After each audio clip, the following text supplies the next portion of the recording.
Saludos a todos, soy Diego Bueno y les presento las últimas novedades económicas en este boletín de T4T.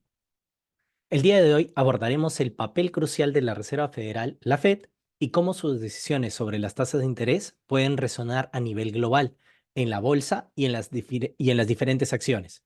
Principalmente vamos a ver el impacto en el S&P 500 y en las diferentes perspectivas económicas. Acompáñame, por favor. Lo primero que tenemos que tener claro es la Reserva Federal y su impacto en la economía mundial. La Reserva Federal o la Fed, como sabemos, tiene el control sobre las tasas de interés, que son esenciales para la economía. Recientemente han decidido mantenerlas entre 5.25 y 5.5 con proyecciones a recortes para el 2024. Esto es muy importante. Esto marca un cambio significativo después de un periodo de un aumento constante desde marzo del 2022. Es crucial entender la importancia de esta decisión, ya que las tasas de interés afectan directamente la economía, desde los préstamos para vivienda hasta las inversiones empresariales. El día de hoy nos enfocaremos en el impacto en las empresas norteamericanas y en el mercado de acciones. Pero antes que nada, tenemos que entender las razones de la Reserva Federal para aumentar las tasas en respuesta a la inflación. Y para esto vamos a ver un gráfico acerca. Primero, entendamos cómo se han desenvuelto las tasas desde el 2019. Tuvieron una caída en pandemia tratando de motivar la economía. Ustedes me preguntarán, Diego, ¿a qué te refieres con motivar la economía? Cuando las tasas están bajas, la gente se puede pedir préstamos. Las empresas se piden préstamos. Con esto se trata de hacer que la rueda de la economía gire. Pero podemos ver que hubo un incremento desde marzo del 2022, como mencionaba, hasta la fecha de hoy. ¿Por qué se dio este incremento? Vamos a adentrarnos en el por qué a través del análisis de las tasas de inflación. Aquí tenemos un pequeño cuadro que nos permite ver la tasa de inflación norteamericana mes a mes. Podemos ver que luego de la pandemia hubo una alta inflación. ¿Qué cosa es la inflación? La inflación significa que tu dinero vale menos y por ende todos los precios se comienzan a aumentar. Todos los precios de bienes de consumo, de la gasolina, de todo tipo de bienes en general, comienza a valer más. Nosotros en el Perú tenemos claro la noción de inflación de la época de Alan García. En Estados Unidos hubo una inflación post pandemia, la cual no paraba de aumentar, llegando a picos en el mes de marzo del 2022 y llegando a su pico máximo en julio. En el 2022 ya se consideró insostenible este incremento de la inflación y la Fed tuvo que actuar. ¿Cómo actúa? Subiendo las tasas. Ante un repunte de la inflación, la Reserva Federal optó por aumentar las tasas de interés como una medida para contrarrestar este fenómeno. Cuando la Reserva Federal eleva las tasas de interés, busca desacelerar el gasto, porque resulta más atractivo para la gente su dinero en vez de gastarlo, ponerlo en los bancos a que ganen un interés. Pero también, ¿qué más hace? Que los préstamos sean más caros y se desaliente el endeudamiento. Se frena la demanda de bienes y servicios y al haber menos demanda de bienes y servicios, los precios de estos bienes y servicios tienden a caer.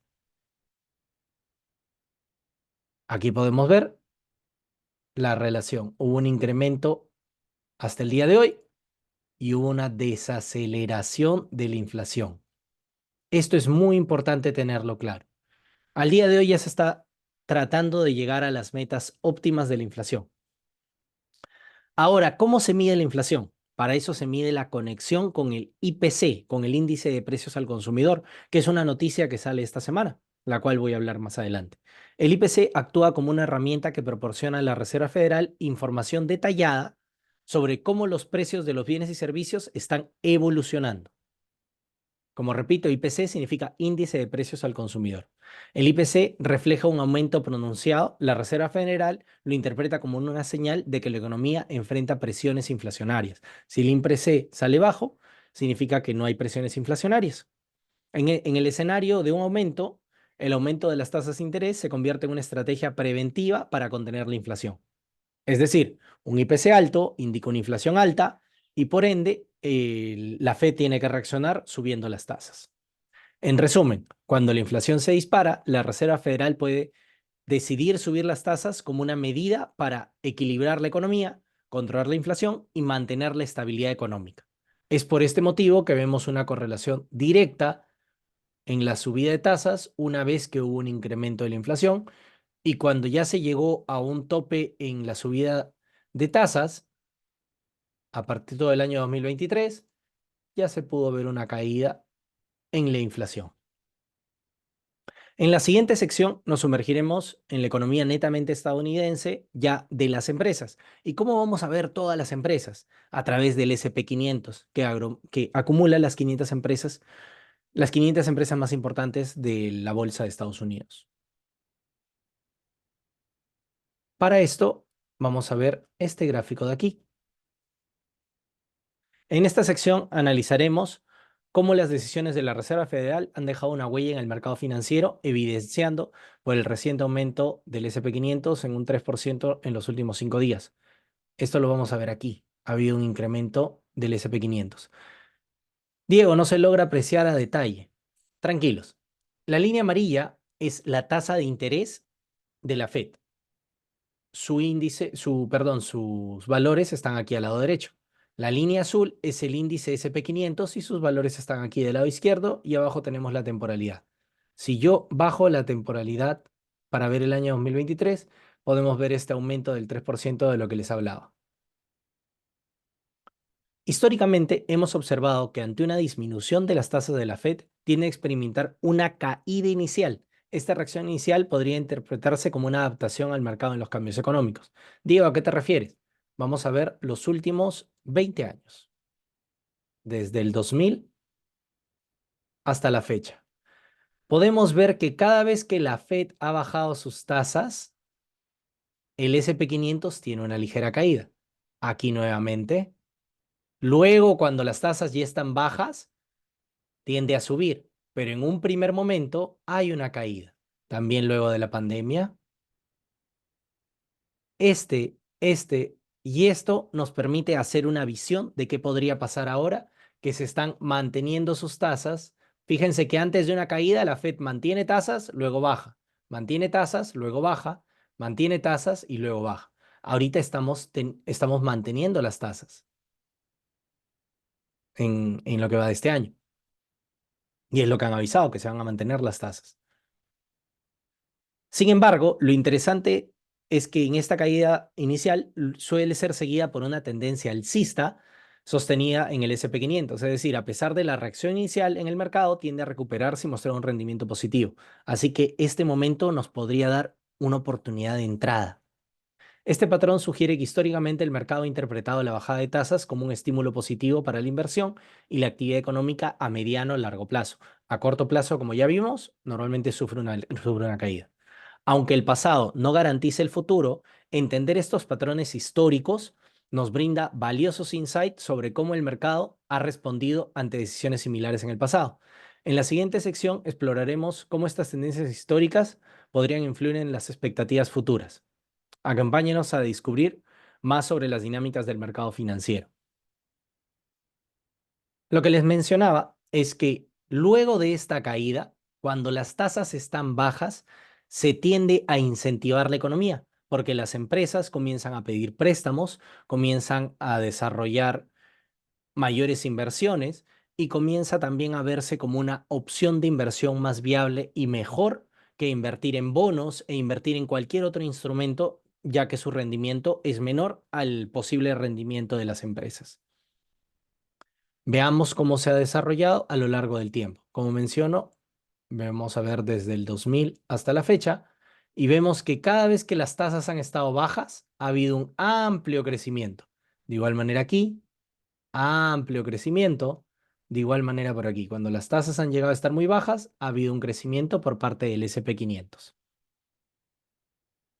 En conclusión, recordemos la importancia de estar informados sobre estas dinámicas económicas para tomar decisiones financieras con conocimiento. Estemos atentos a las noticias de la próxima semana y acompáñenos en el recorrido del boletín de noticias para poder estar listos en cómo se van a desarrollar las noticias. Permítanme. ¿Cuáles son las noticias de la próxima semana? Las noticias de la próxima semana, las principales, tengamos en cuenta que en este boletín se analizan las de alto impacto, no las de mediano ni bajo. Van a partir el día miércoles con los inventarios de petróleo crudo de la AIE, que es el organismo de la Agencia Internacional de Energía por parte de Estados Unidos. El previsional que ellos tienen es de menos 1.200. Como sabemos, si este número sale más negativo, es decir, sale menor, sería bueno para la economía porque significa que no se están inventariando tanto de petróleo, sino que lo están usando. Sería bueno para el dólar, lo cual tendría un impacto, repercutiría en las diferentes divisas y sería un impacto negativo para el oro. El día jueves van a salir tres noticias sobre el IPC, lo que les mencionaba antes sobre la inflación. Va a salir el IPC mensual de diciembre, el IPC anual de diciembre y el IPC subyacente. El IPC subyacente es retirar algunos productos y ver la inflación por separado, pero igual es el IPC subyacente mensual. De estos tres, el que va a tener mayor impacto va a ser el IPC anual de diciembre.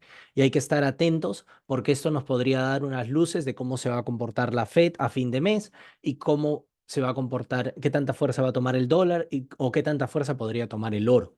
Para los que hacen trading con oro, estar muy atentos el día jueves. Salen tres noticias importantes, cuatro en realidad, porque también sale el subsidio por desempleo a las 8:30 de la mañana. Y por último, el día viernes va a salir la noticia del índice de precios al productor, que es similar al IPC, pero esto más que nada es es un indicador que propone información sobre los cambios de los precios a nivel de producción y puede anticipar movimientos en los consumidores, pero es más para las empresas que para los consumidores. Nuestra principal noticia de la semana sale el día jueves. Mi pronóstico para el dólar y para el oro. Anticipando las posibles reacciones en los mercados, consideramos como eventos como estos podrían influir en el oro. Fluctuaciones en el precio del petróleo pueden afectar las divisas, mientras que los datos de inflación podrían influir en la percepción del riesgo, impactando el precio del oro. Es decir, si hay un mayor riesgo, la gente se va a ir al oro como bien de refugio, como toca en el boletín pasado. Caso contrario, el precio del oro podría caer. Listo, chicos. Gracias por acompañarnos en el boletín de hoy. Que tengan una bonita semana y que todos sus trades salgan positivos. Hasta luego.